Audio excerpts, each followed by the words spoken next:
Waterloo Bridge, where we said our goodbyes, and the weather conditions brought tears to my eyes. I'm not surprised with this weather. The National Theatre, St Paul's, the city. It's a beautiful view this time of night. Bloody hell, it's cold. But then, I'm not really dressed for the weather.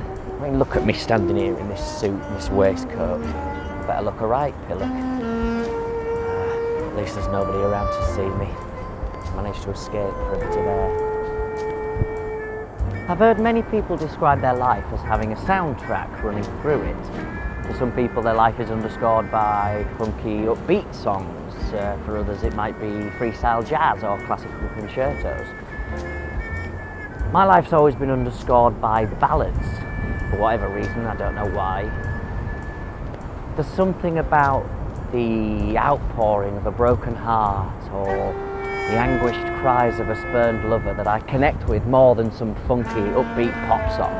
Yeah, give me the anguished cries of Roy Orbison's Crying or the hair-raising storytelling of Richard Marx's Hazard over Daft Punk's Lucky or, oh, the worst song ever committed to tape, Oops Upside Your Head, any day of the week.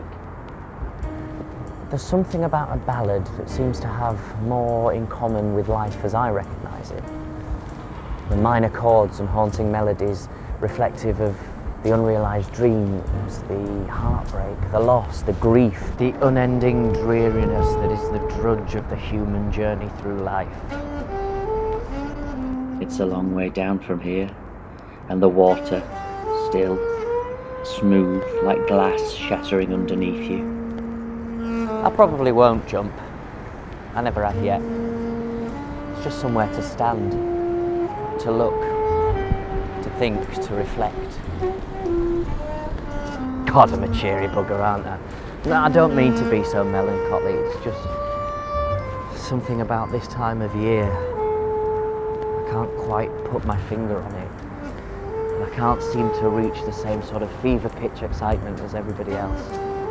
I used to love it as a kid. All of it, the decorations, the presents, the songs. I used to get so excited whenever I'd hear that first noddy holder scream of the season, or the bells on the beginning of Wizards' I Wish It Could Be Christmas Every Day.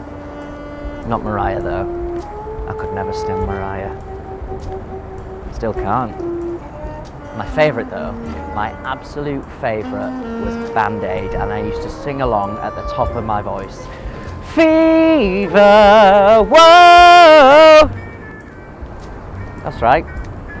Fever, whoa, whoa, whoa, whoa. Don't ask me why I thought those were the words. I've no idea why I thought that would be the chorus to a Christmas song, but that's the way I heard it.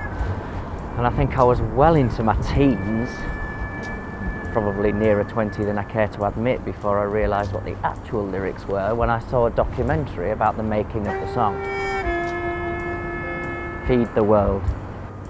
Fuck. Feed the fucking world. There's me singing Fever, whoa, whoa, whoa, while everybody around me's thinking, what a twat. It was the first time I actually sat down and listened to those lyrics that I realised what the song was actually about. Something changed. And that's why I popped out from the Christmas party. I mean, partly because office Christmas parties are hell at the best of times, but mainly because that song came on again, and it made me think.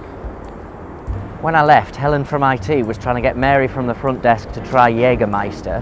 The will they, won't they relationship between Mark and Tommy from accounting was quickly moving through will they into they are, and ultimately into maybe we should shut the door. Not that intra-office sex is that rare at our office parties. I mean, last year, Jane ended up pregnant because of her Christmas fling. I mean, fair play to Sven. He stood up and he stayed with her and supported her right through to the birth. Nobody was more surprised than him when the baby came out Indian. Except maybe Kumar from HR. Or Kumar's wife. There weren't really many left though. Most people had gone home, you know, to their kids, their partners, their families. Putting out the mince pies for Father Christmas and the carrots for Rudolph. And a nice glass of milk or sherry or whiskey. When did St. Nick become an alcoholic? I must have missed that. I bet you think I'm drunk. I'm not. 11 years teetotal me. It's for the best really. Helps you think straight. Stops you doing things you might regret. Keeps a clear head. Another song I really love is Christa Berg's The Spaceman Came Travelling, which is sort of an alternative take on the nativity story, but with a kick-ass chorus and extra eyebrows. It's a ballad, surprise, surprise, and the build into the chorus as the lovely music, as old Christoph describes the word of Christ bursting forth into the world, as it reaches its crescendo, it's quite something. I'll never forget the way it made all the hairs on my body stand up and my eyes fill with tears the first time I heard it. There's a lot to love about this time of year, I know that. At least logically I know that, but when I think back to the first time I heard that Band-Aid song, I can't help but feel that it's all just a bit empty. But it's the difference between the haves and the have-nots. And obviously the people living in poverty in Africa are the subject of the song, but what about the people living in poverty over here? More and more of us every year. And people say, oh, it's not about the money and the presents, it's about joy and spending time with your family. But you try telling that to a family whose budget couldn't stretch to presents and a Christmas dinner. Or to a single mother of 3 children that aren't getting what they asked Father Christmas for. Or to the old man sitting alone in an unheated flat in the middle of December, wishing himself a Merry Christmas with a glass of port. What happened to it, eh?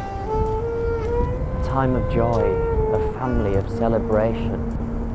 Lost. Replaced with a time for price hikes, a time for aggressively selling people things they don't need so that you get a bump in your Christmas bonus. A time when businesses can exploit that family that can't afford a turkey, to wring every last penny out of that 2-job working single mother, and to completely forget about that lonely old man. I mean, what's he worth?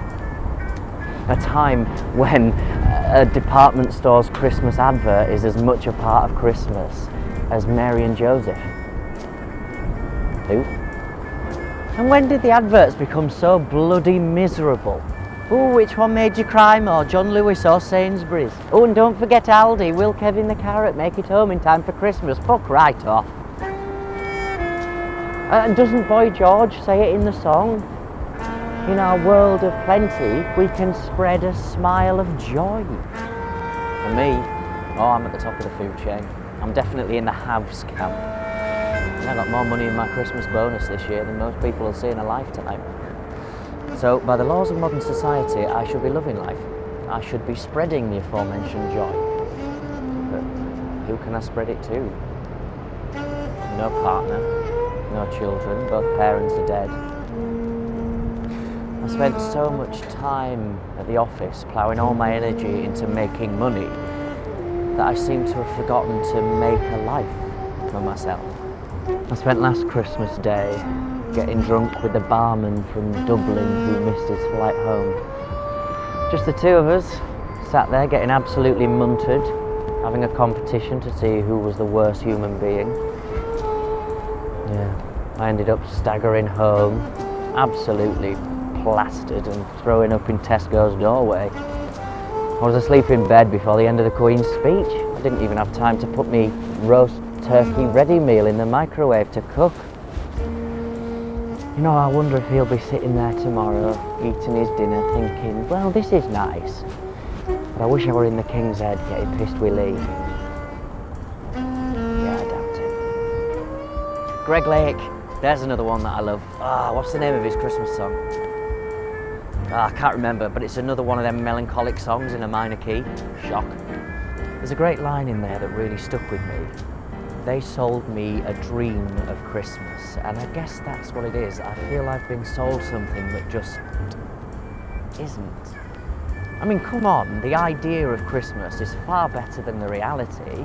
I mean, what is the reality of it? It's just overeating, heartburn, arguments and hangovers. That's it. Overeating, arguments, heartburn, hangovers and stupid little paper hats. And what is the point of those hats? I mean, are they fun? No. Do they look good? No. Do they add in any way to the enjoyment of the day? No. Do they end up ripped and covered in gravy? Yes. Waste of time and effort. The presents are alright, I suppose. But then there's the rules, aren't there? The unwritten rules of present buying, especially for men. 0 to 10 you get toys, something cheap and plastic and crappy. 10 to 16 you get video games. 16 to 21 you get deodorant and shower gel, nothing else, just deodorant and shower gel. Then, and this is the good bit, 21 to 65 you get socks, books and pants. That's it.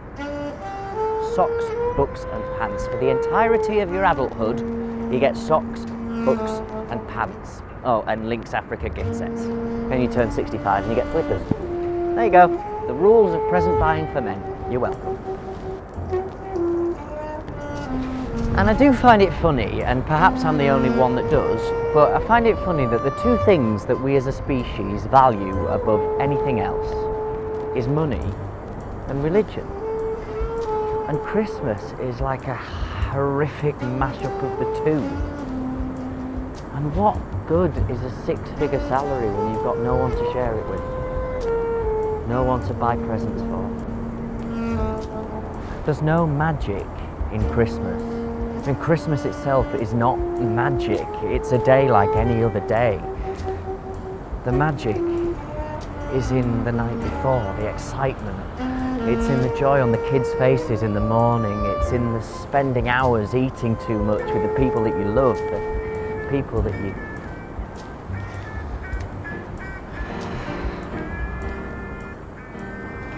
So every Christmas Eve I leave the office Christmas party at the same time and I come and stand here on Waterloo Bridge. I don't know what I expect to happen. It's just become some kind of a tradition. I think secretly, deep down, I stand here because I think that there's a chance that maybe, just maybe, see him. I look up and I'll just see that silhouette of reindeer across the moon. Keep an eye out.